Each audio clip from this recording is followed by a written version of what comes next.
Welcome to Flat Earth Debate Live. I'm your host, Nathan Oakley, and if you are new to this channel, or you've not done so already, then be sure to subscribe, hit the bell notification icon, and join button if you'd like to become a Nathan Oakley 1980 channel member and keep up to date with the Flat Earth Debate. If you would like to support the channel, there is a super chat that runs alongside each of these shows while they are live, and there's also a PayPal, Patreon, crypto, and thanks button in the info box below the video. Most importantly, if you'd like to join the discussion, simply mute the page you are currently watching, then click the link in the info box below this video to join the panel and express your views on the nature of Earth. If you do join, please don't swear. If you do, you'll be ejected, and if you are, please don't try to rejoin the stream using sock accounts. You'll be warmly welcome back on the next stream. Please also share the show on social media. Sharing the show obviously increases the live audience, but this in turn increases the chances of a more diverse panel, so please share the show on Facebook and Twitter. Now we are joined by, it's going to be a whole bunch of people because it's a big long list currently as we're testing our element. So we are joined by Brian's Logic, the Adam Meakin, Refracted Curvature, Neil, and in element we've got the Hammer, LVA, that's Paul, Michael, Neil again, I don't know what's quite going on there, and also a whole bunch of people in Discord. So welcome, one and all. I don't know how I'm over there. I tried to get on and it just failed. So anyway, hello. Hello. Good afternoon, all. Good afternoon. I'm sure the audience will be pleased to hear that we are now finished with the Wired Witch after a 5-episode encounter. And I will stress the importance of sharing those shows, which have done particularly badly, I'm not going to lie.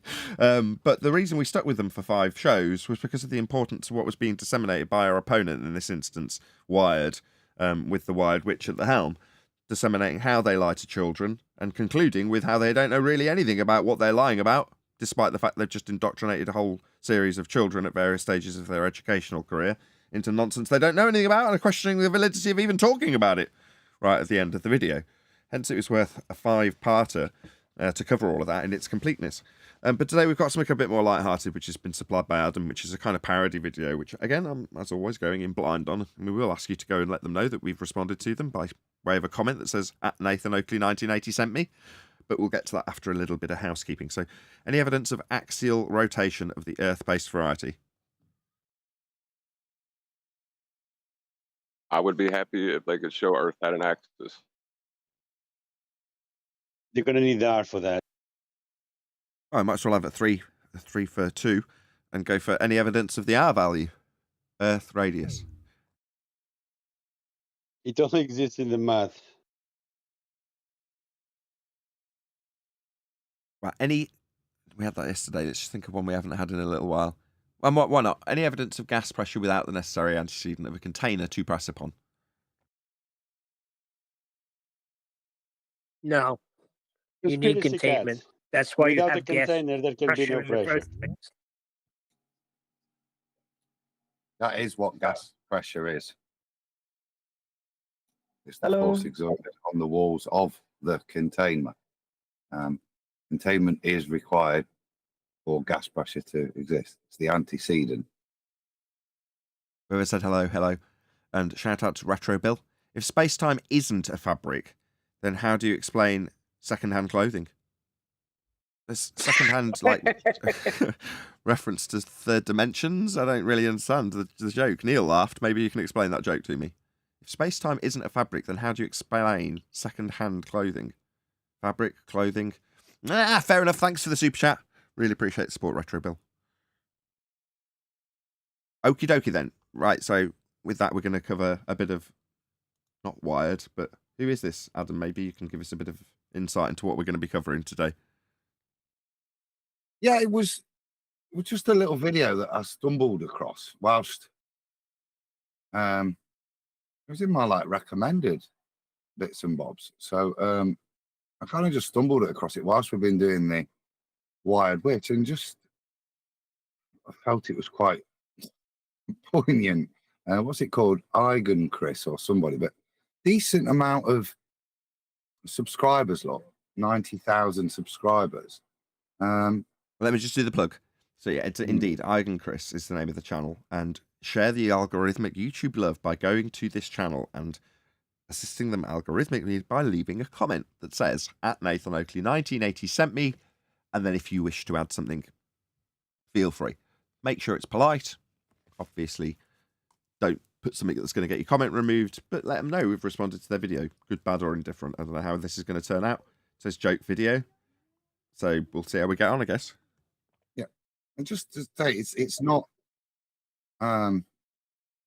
really a review. It's almost like he's reviewing what feels like he's lived this. If you listen to it, so it's like a realization of what he's learned.